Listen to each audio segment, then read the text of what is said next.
Good afternoon, everybody. It's great to see all of you here. Today I'd like to share some thoughts about how we think about history, how we categorize history, how we divide history, and why that matters. There's some real weaknesses and drawbacks to this idea that we call Alaska history. And some real problems with the ways that people typically split Alaska history into distinct time periods. In fact, many of these perceptions of history that exist in the popular consciousness today are built on colonialism. In other words, these ideas were developed by outsiders who came to take control over these lands, and these ideas continue to reinforce the legitimacy of those colonial projects. If we believe that colonialism was illegitimate, that it was wrong, we need to change the ways we think and talk about this history. We need to ensure we are not viewing the past through a colonial lens, and that our understanding of history is not built on colonial narratives. This is what I'm calling decolonizing the timeline. And in the next half hour, I hope to explain what that means and show you one way we might envision that happening. Before I begin, I'd like to acknowledge and express my gratitude that I'm able to give this presentation in Sitka, the town commonly known as Sitka, on the lands of the Sitka, the Sitka people in Singet-Ani, Tlingit country. Gunchi Sitka, Singet-Ani, Kach. Kaakasgoox ayach achsaye. Nanya ayi nachatsati. Peter Stanton kayach yuchat do SOK. Dleit ka washed kwan ayachat kichhank ye chat yati. I am very honored to carry the name Kaakasgoox as an adopted member of the Nanya-Ayi clan of the Stakeen Kwan, or the Stikeen people. My name is Peter Stanton. I also have the nickname Yahuch, which means sea otter. I'm a white American who grew up in Ketchikan, and I'm a social studies teacher at Ketchikan High School. I've been an educator for 11 years now, and I've taught the state-required Alaska Studies course more than any other class. So those experiences inform both my work in the classroom as well as my research and writing, as I'm also writing a manuscript about the Tlingit 19th century. I'm honored to be able to present at this conference for a second time, and to do so alongside so many knowledge bearers and scholars, many of whom I have admired for years, many of whom are in this very room right now. I am still very much a student of Tlingit Shagun, Tlingit history, and today's presentation is based on research and ideas that are very much open to change and correction.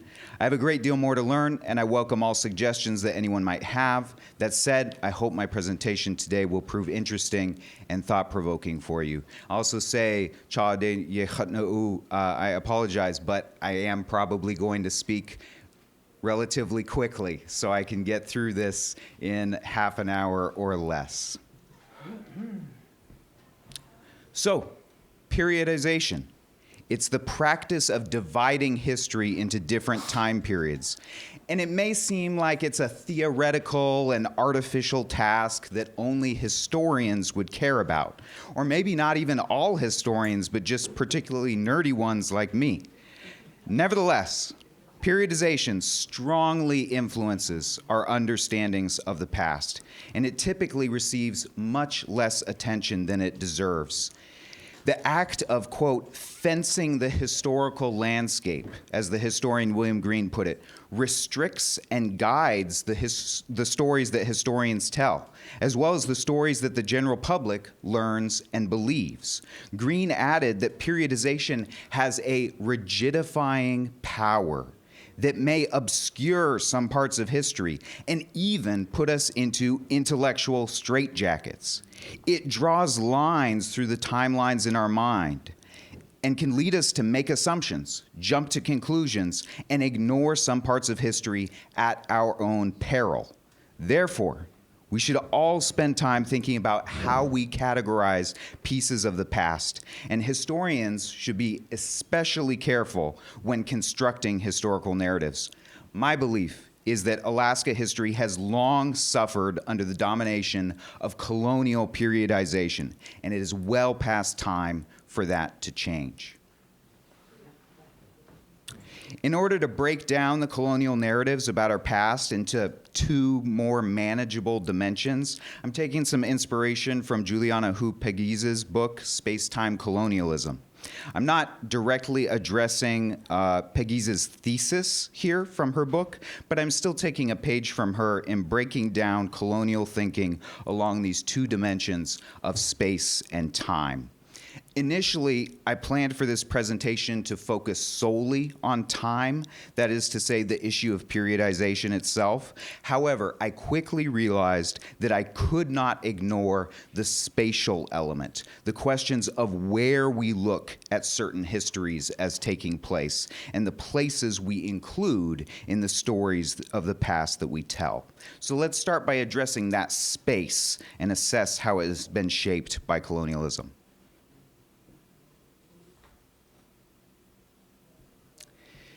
In the title of this presentation, I use the term Alaska history.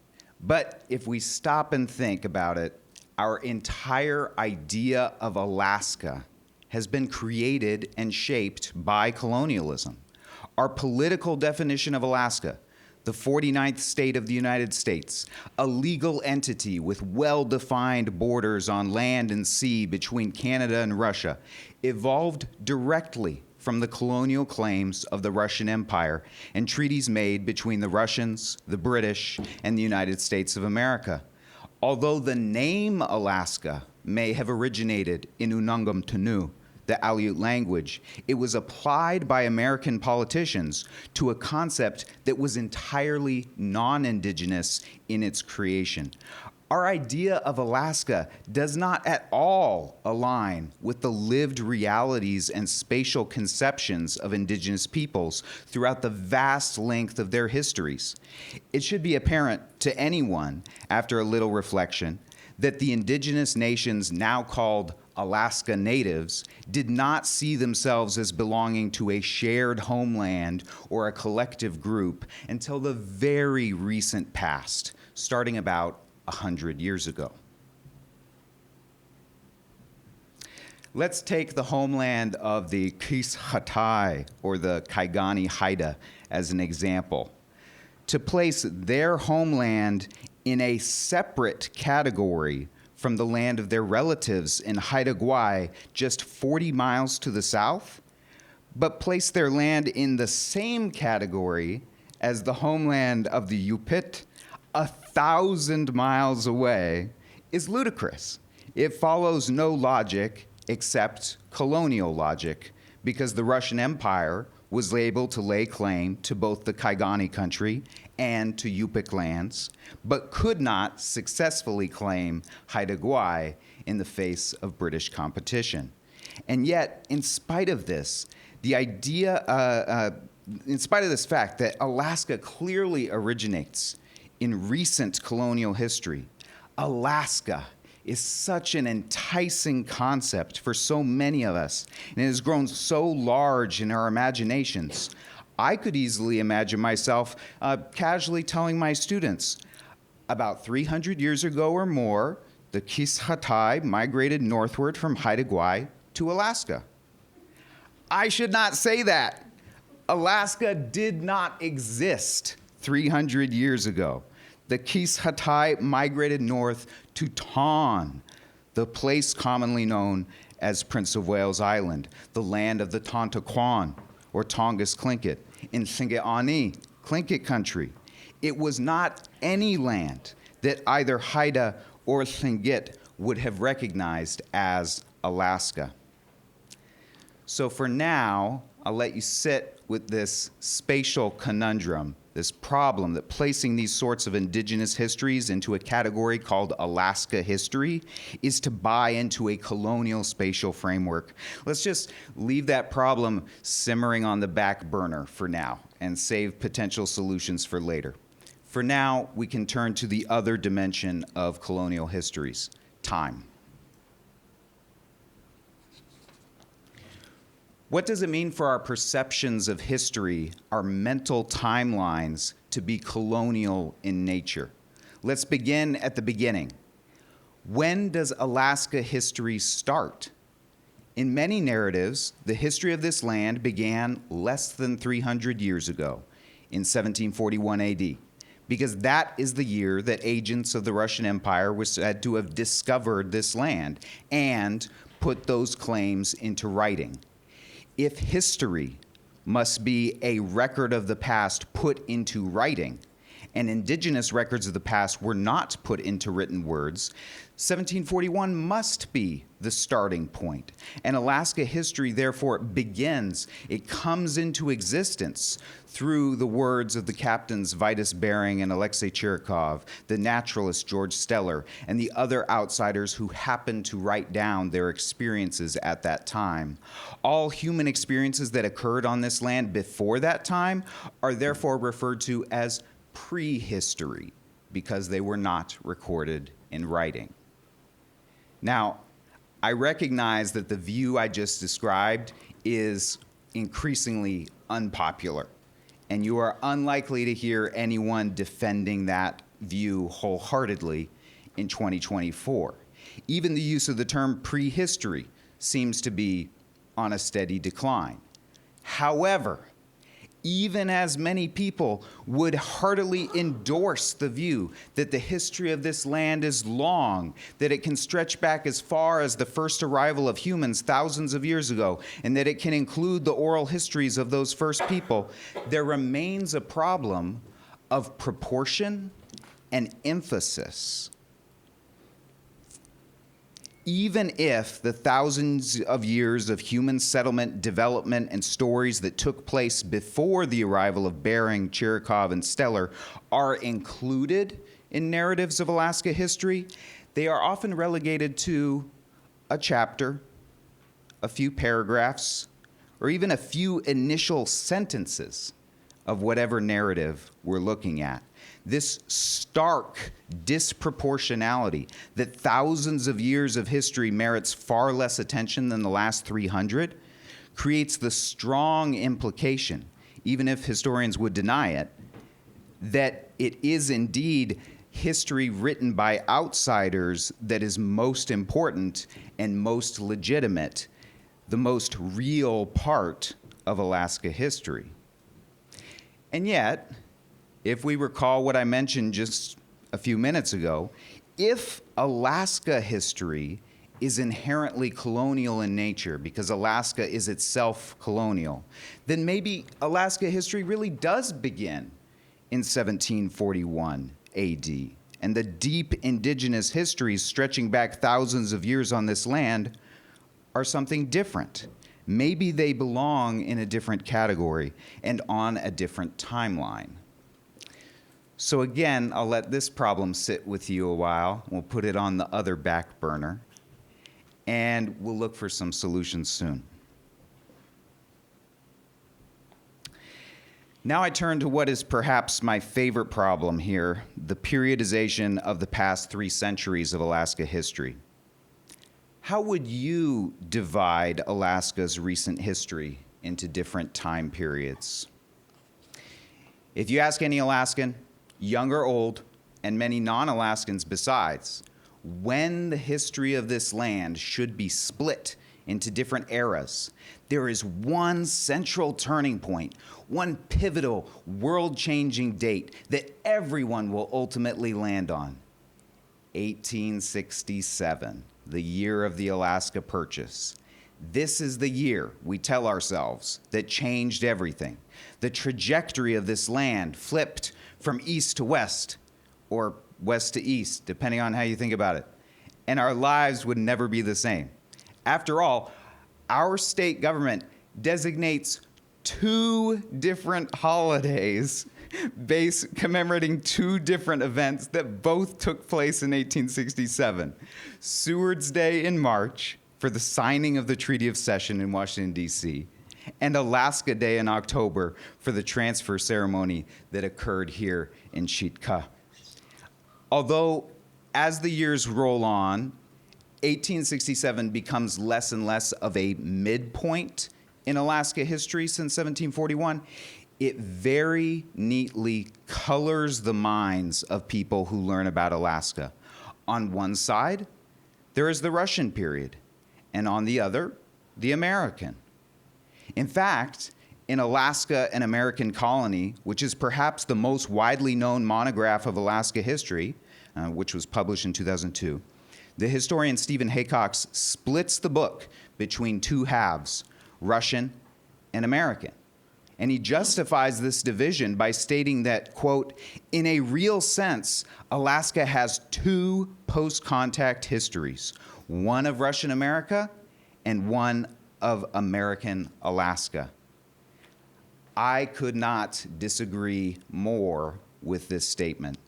If a real sense of history accounts for the realities of political power and the lived experiences of the vast majority of people included in that history, Alaska history does not consist of a single Russian period that ends in 1867 and a single American period that begins there. In October 1867, when Americans, Russian subjects, and Sitka Tlingit watched the Russian flag fall and the American flag rise over the fort at Novoarkhanghelsk, at the previous site of the Tlingit fort, New Plain, nothing changed for the vast majority of people living on the land that would come to be known as Alaska. The vast majority of people across this land didn't even know that the event occurred. It had no significance to most of them for years.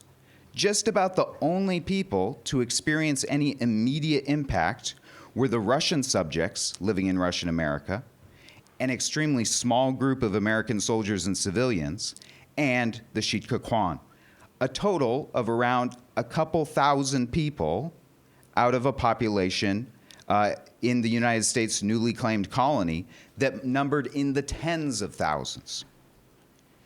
In 1867, the United States had merely purchased a colonial claim of ownership of the land.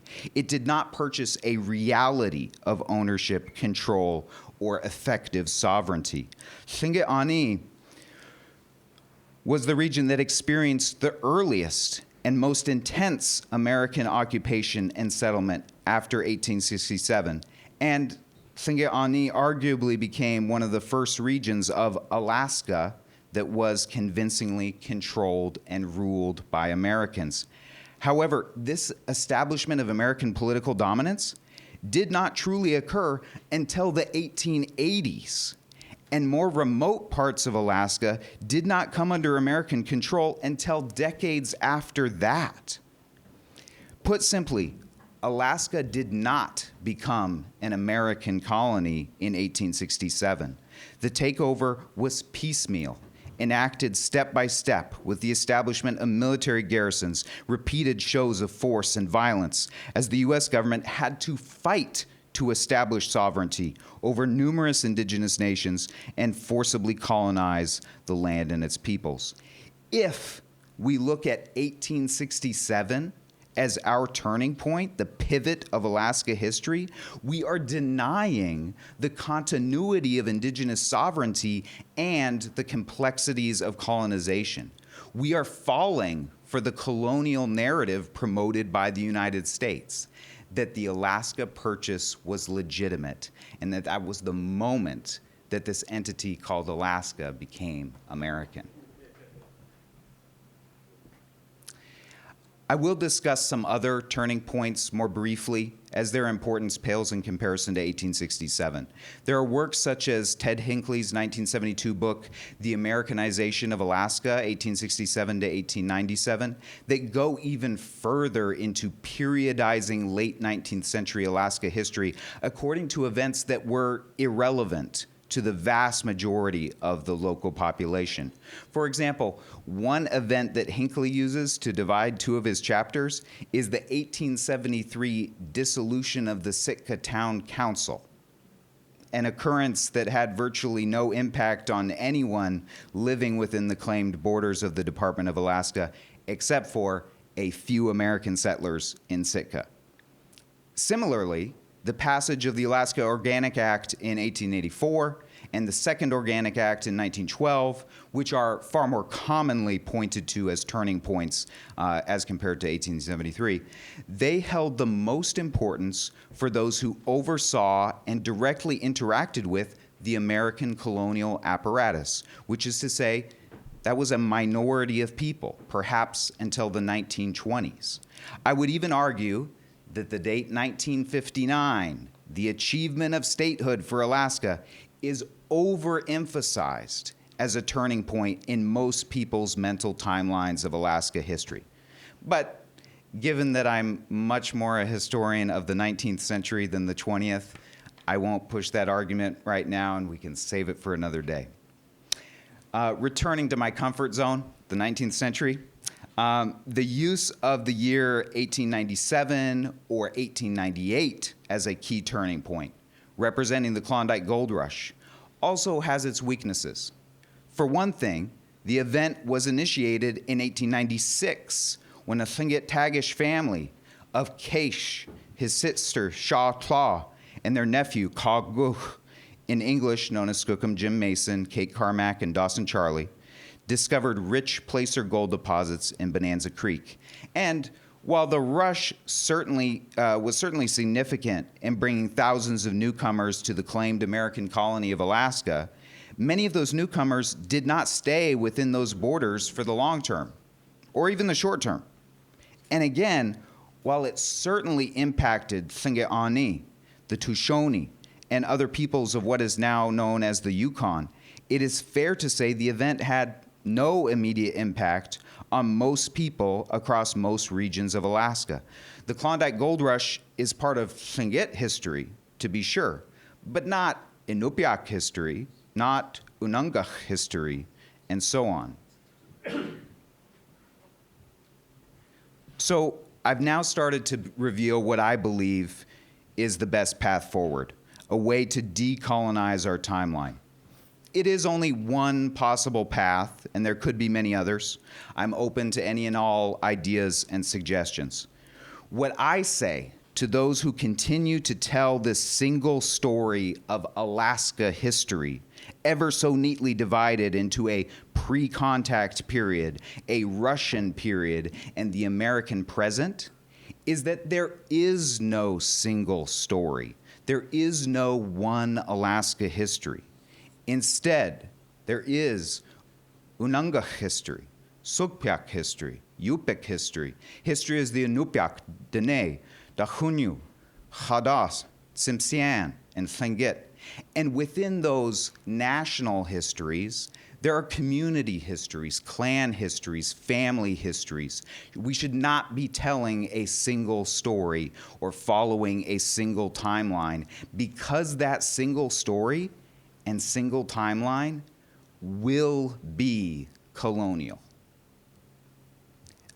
I do not deny that there is such a thing as Alaska history, if Alaska history refers specifically to the development of this political entity called Alaska, beginning with Russian colonial claims and then developing through Russian colonization efforts, American claims, and then the piecemeal establishment of U.S. military and legal dominance over this land. Alaska is a real place, but we cannot allow these present-day borders to frame every story that we tell. So let's take that spatial problem off one of the back burners. If we are telling a narrative of Tlingit history, for example, the shared story of this indigenous nation, this recognizable ethno-linguistic group, the setting of that history is not a place called Alaska. It is Tlingit Ani, Tlingit country. And larger than that, it is Tlingit Ani, or the known Tlingit world. It is a setting that includes the furthest reaches of ancient Tlingit exploration, including the waters to the west and the south, and treks through the mountains to the north and east. It is a world that expands as Tlingit boarded Russian and American ships to travel even further. And it is a world that eventually does come to be constricted by the state of Alaska, Yukon Territory, and the province of British Columbia, but only in the very recent past. In each story we tell, the spatial framing should be defined by the people in that story, not an idea like Alaska that so many of us imagine to be timeless when it absolutely is not. Let's take a look at the problem that was on the other back burner. Starting points to our timelines. Again, we can let the people in the stories decide. How far back do their oral histories stretch? What stories can the archaeological evidence they left behind inform us of? And in thinking about those Russian ships in 1741, there were indigenous people whose lives were impacted in that year. There were sailors who likely deserted from Alexei Chirikov's ship. And according to oral history brought to light by Tlingit historian Mark Jacobs Jr., they went south from Hunakawu territory to live among the Hinyaquan, where their descendants became the heads of several notable families.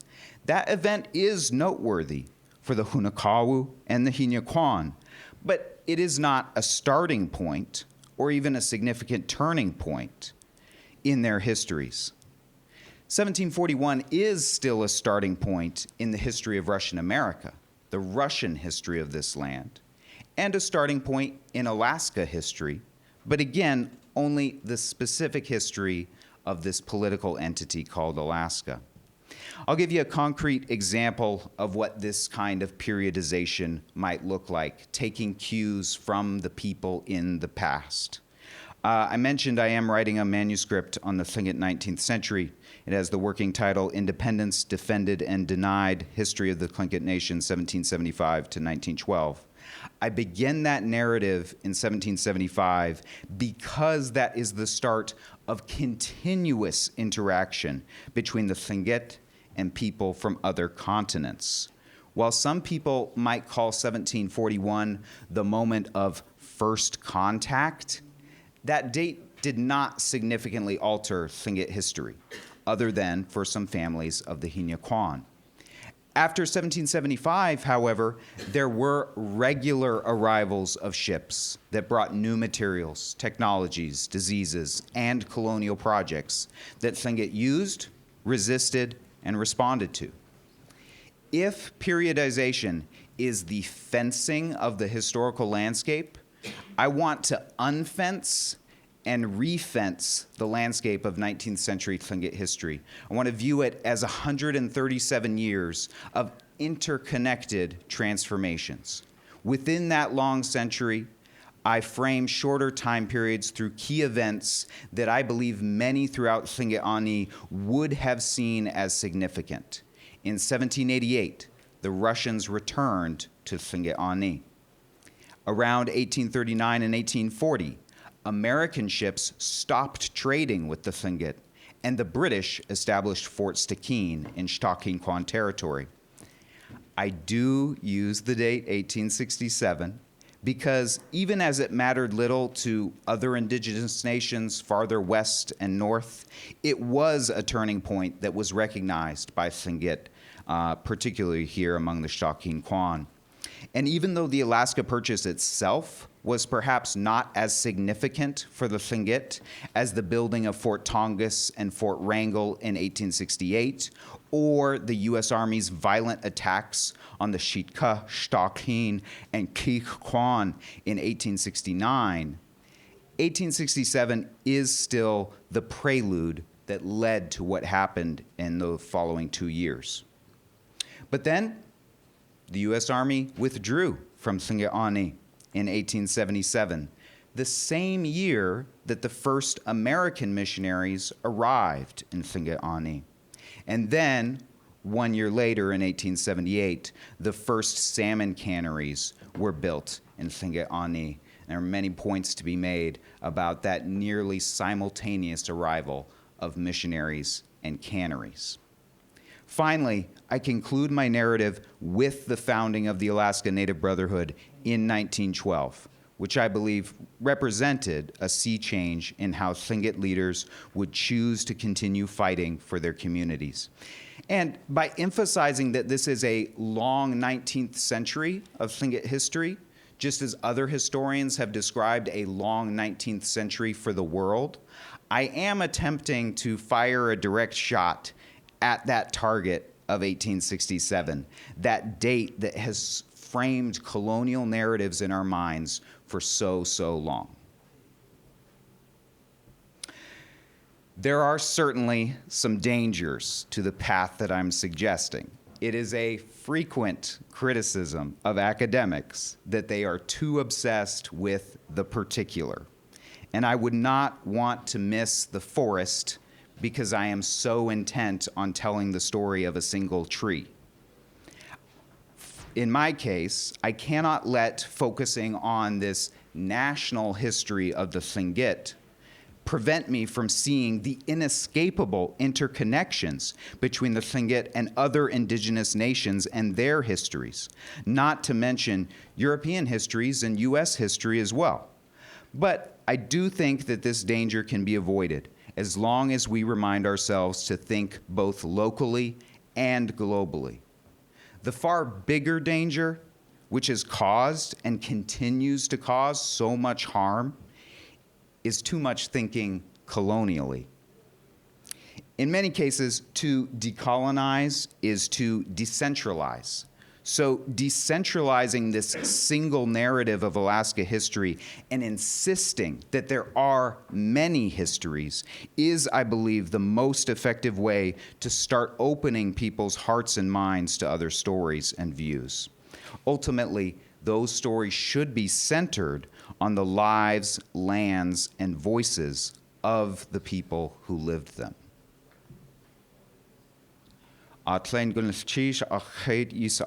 Thank you very much for listening to me.